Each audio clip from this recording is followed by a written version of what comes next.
इस महायुद्ध को चलते लगभग 12 दिन बीत चुके थे। स्वभाव से अधीर दुर्योधन की व्याकुलता बढ़ती जा रही थी।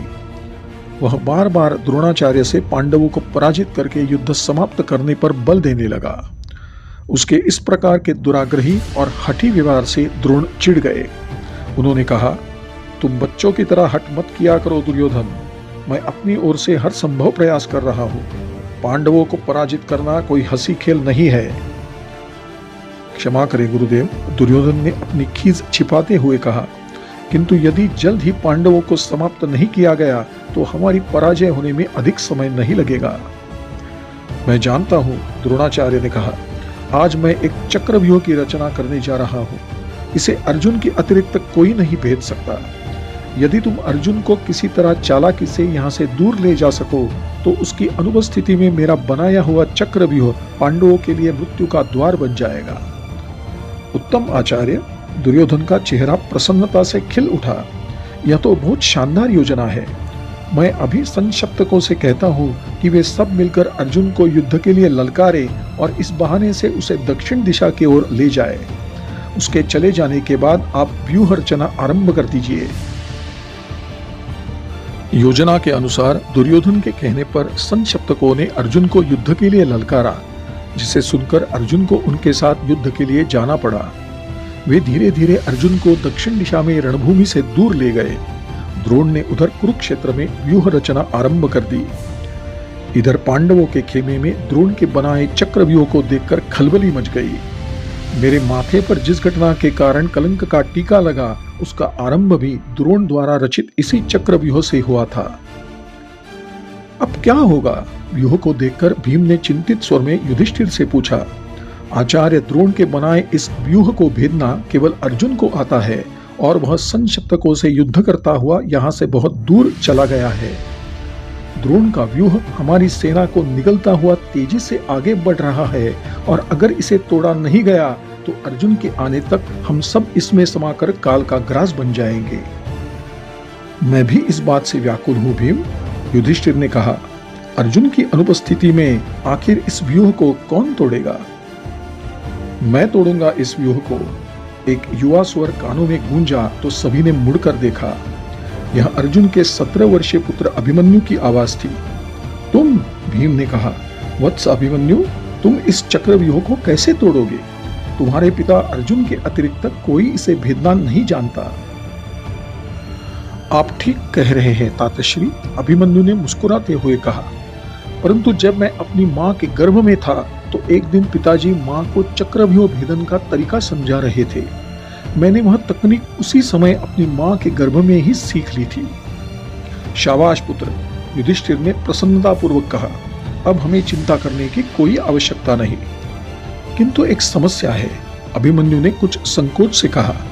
मैंने व्यूह के भीतर घुसना तो सीख लिया था, लेकिन जिस समय पिताजी चक्रव्यूह से बाहर निकलने की विधि माँ को बता रहे थे, उस बीच माँ को नींद आ गई और मैं बाहर निकलने की विधि सुन नहीं पाया।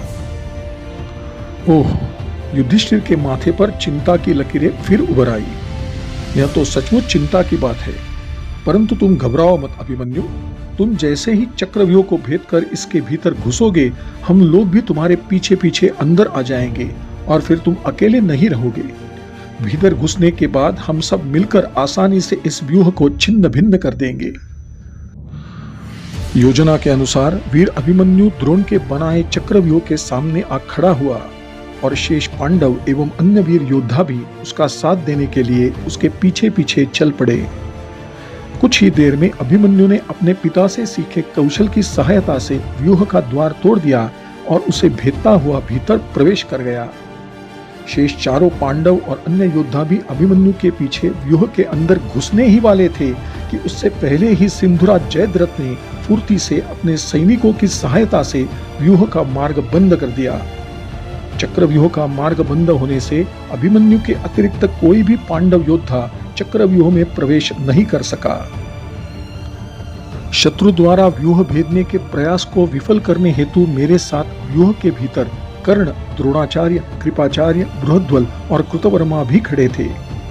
अब व्यूह के अंदर हम 6 महारथियों के बीच 17 वर्ष का अभिमन्यु अकेला फंस गया था।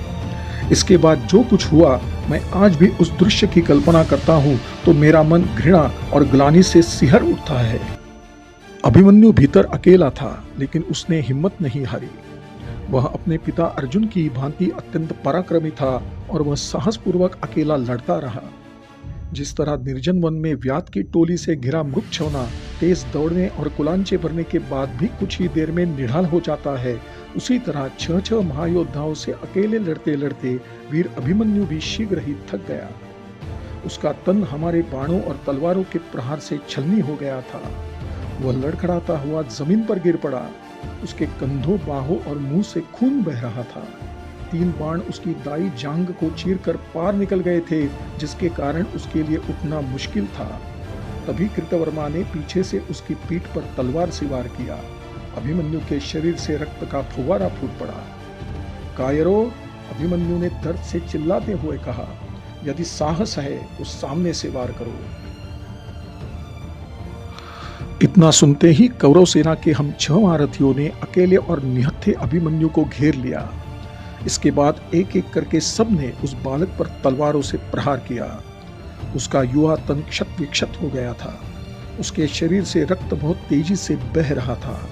अभिमन्यु के तन के नीचे की भूमि में, जो पिछले 12 दिनों में असंख्य योद्धाओं का रक्तपान कर चुकी थी, अभिमन्यु का लहू सोखने की क्षमता नहीं बची थी। भयंकर पीड़ा से अभिमन्यु की आंखें बाहर निकल आई थी। वह अंतिम श्वास ले रहा था। तुम सब अपने आप को महारथी समझते हो? अभिमन्यु बहुत मुश्किल से बोल पाया। तुम लोग महारथी नहीं, अपितु महाकायर हो। संसार में जब जब इस महासमर की गाथा का उल्लेख होगा, तुम 6 लोगों के नाम पर मुझ निहत्थे और अकेले योद्धा को घेर कर कायरतापूर्ण ढंग से मारने का लगा कलंक कभी साफ नहीं होगा। कायरो, इस कुकृत्य के लिए इतिहास तुम्हें क्षमा नहीं करेगा। इन्हीं अंतिम वचनों के साथ अभिमन्यु के प्राण निकल गए। मैंने युद्ध में अनगिनत सैनिकों को मार गिराया था, किंतु उस युद्ध में अभिमन्यु के वध से अधिक निर्मम शायद ही कुछ हुआ हो। व्यूह के भीतर 6 सशस्त्र योद्धाओं के हाथों निहत्थे अभिमन्यु की हत्या निर्ममता की पराकाष्ठा के साथ साथ कायरता की चरम सीमा भी थी। मरते समय अभिमन्यु ने जो कुछ कहा, मैं उसका समर्थन करता हूँ। इतिहास साक्षी है कि संसार ने हम 6 योद्धाओं को इस दुष्कर्म के लिए कभी क्षमा नहीं किया। इस बीच अर्जुन संशप्तकों को पराजित करके जब सायंकाल युद्धभूमि में लौटा तो उसे अभिमन्यु की मृत्यु का समाचार मिला। अभिमन्यु के चक्रव्यूह तोड़ने के बावजूद आप लोग उसकी सहायता के लिए भीतर क्यों नहीं जा पाए? अर्जुन ने कुछ देर बाद युधिष्ठिर से पूछा। प्रिय अर्जुन, युधिष्ठिर ने कहा, अभिमन्यु ने जब व्यूह का द्वार तोड़ दिया तो उसके पीछे हम लोग भी लगभग प्रवेश कर चुके थे, किंतु तभी सिंधुरा जयद्रथ ने हमारा मार्ग रोक लिया और उसके साथ उसके बहुत से सैनिक थे। उन्होंने व्यूह का प्रवेश मार्ग पूरी तरह रोक दिया। इसी कारण हम लोग भीतर नहीं जा सके और हमारा प्रिय अभिमन्यु दुष्ट जयद्रथ की कुटिल चाल का शिकार हो गया। यदि जयद्रथ ने हमारा मार्ग न रोका होता तो आज अभिमन्यु जीवित होता।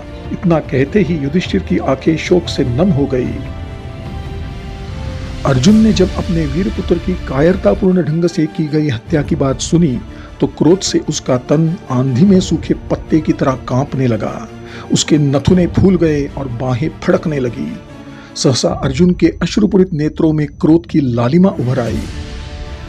जयद्रथ, वह शत्रु के शिविर की दिशा में देखते हुए चिल्लाया, मैं यह प्रतिज्ञा करता हूं कि यदि मैंने कल सूर्यास्त होने से पूर्व तेरा वध करके अपने अभिमन्यु की हत्या का प्रतिशोध नहीं लिया तो मैं आत्मदाह कर लूंगा। अर्जुन की इस भीषण प्रतिज्ञा से जहां एक ओर पांडवों के खेमे में हलचल मच गई, वहीं दूसरी ओर कौरवों के लिए इससे अच्छा समाचार और क्या हो सकता था। पांडवों में सर्वाधिक वीर और खतरनाक अर्जुन था और उसे समाप्त करने का यह स्वर्णिम अवसर था। उन्हें केवल अगले दिन सूर्यास्त होने तक जयद्रथ को अर्जुन की दृष्टि से छिपा कर रखना था। पांडव जिस समय अर्जुन की प्रतिज्ञा पर चिंता और पूर्वाभासी शोक व्यक्त कर रहे थे, उस बीच कृष्ण अपने प्रिय सखा अर्जुन के प्राणों की रक्षा का उपाय सोच रहे थे। उन्हें पूरा विश्वास था कि दुर्योधन किसी भी स्थिति में जयद्रथ को अर्जुन के सामने नहीं आने देगा। अगले दिन सूर्योदय हुआ तो कौरव सेना में विलक्षण उत्साह था। उन्हें पता था कि सूर्यास्त होने के साथ अर्जुन का अंत हो जाएगा और उसी के साथ पांडवों की पराजय भी लगभग तय हो जाएगी। अर्जुन अपनी समस्त ऊर्जा के साथ रणभूमि में उतरा और आते ही जयद्रथ को खोजने लगा। वह इतना उत्तेजित और परेशान था कि श्री कृष्ण से कहकर अपना रथ इधर उधर यहाँ वहाँ दौड़ा रहा था। उसकी दृष्टि रणभूमि को अत्यंत ध्यान से छान रही थी। हालांकि कृष्ण जानते थे कि दुर्योधन इतनी बड़ी भूल कदापि नहीं करेगा कि वह जयद्रथ को रण में जाने देने की अनुमति दे देगा। श्री कृष्ण ने अनेक बार अर्जुन को यह समझाने का प्रयास भी किया कि वह जयद्रथ को खोजने में अपनी ऊर्जा व्यय न करे और जितना भी समय उसके पास शेष है उसमें अपने कर्तव्य का पालन करते हुए अधिक से अधिक शत्रुओं का संहार करने का प्रयास करे। परंतु आवेश और क्रोध से अर्जुन हतबुद्धि हो गया। वह उन्मत्त होकर इधर उधर दौड़ रहा था।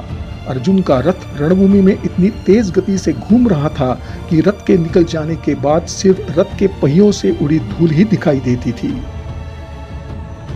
इसी भागदौड़ में पूरा दिन निकल गया, किंतु जयद्रथ का कहीं पता न लगा। अर्जुन अपने लक्ष्य को पाने के लिए इतना व्यग्र हो गया था कि उसे यह भी ध्यान नहीं रहा कि सूर्यास्त होने में कुछ ही समय शेष था। दूसरी ओर कृष्ण के हाथ रथ चला रहे थे, किंतु उनकी दृष्टि तेजी से ढलते सूर्य पर टिकी हुई थी। दिवस का अवसान निकट था। सूर्य की मंद होती प्रत्येक किरण के साथ अर्जुन का अंत निकट आता था। सहसा कुछ हुआ जिसने सर्वत्र हलचल पैदा कर दी। अचानक चारों ओर अंधकार छाने लगा। नभ में उड़ रहे पक्षी अपने अपने नीड़ को लौटने लगे और आकाश संध्याकाल की लालिमा से रक्तिम हो उठा। सामान्य ढंग से देखने पर यही लगा मानो सूर्यास्त हो गया था। सहसा युद्ध भूमि में शांति छा गई और नियमानुसार सूर्यास्त होने पर युद्ध थम गया। मैंने देखा कि अर्जुन का रथ दुर्योधन के शिविर के ठीक सामने खड़ा था।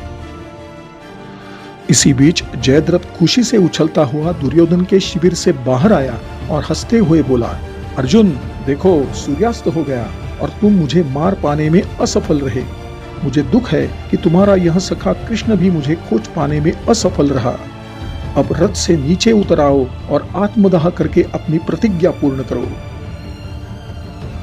जयद्रथ, श्री कृष्ण ने मुस्कुराते हुए कहा, इतना अधीर होना अच्छी बात नहीं है। तुम्हें अत्यधिक उत्तेजना के कारण भ्रम हो रहा है। यह अंधेरा तो सहसा घने बादलों के कारण हो गया था। वह देखो, सूर्य अस्त होने में अभी कुछ पल बाकी है। श्री कृष्ण की बात सुनकर जयद्रथ और अर्जुन समेत सब लोग आकाश की ओर देखने लगे। यह सचमुच अद्भुत दृश्य था। आकाश में छाए बादल पूरी तरह छट चुके थे और सूर्य अपनी पूर्ण ओजस्विता के साथ पश्चिम दिशा में डूबने की तैयारी कर रहा था। अर्जुन, तुम्हें अब किस बात की प्रतीक्षा है? कृष्ण ने अर्जुन से कहा, तुम्हारा लक्ष्य तुम्हारे सामने है। अपनी प्रतिज्ञा पूर्ण करो और अभिमन्यु की हत्या का प्रतिशोध ले लो। अभी श्री कृष्ण का वाक्य पूरा भी नहीं हुआ था कि मैंने देखा अर्जुन अपने विशाल गांडीव धनुष पर बाण साधे तैयार खड़ा था।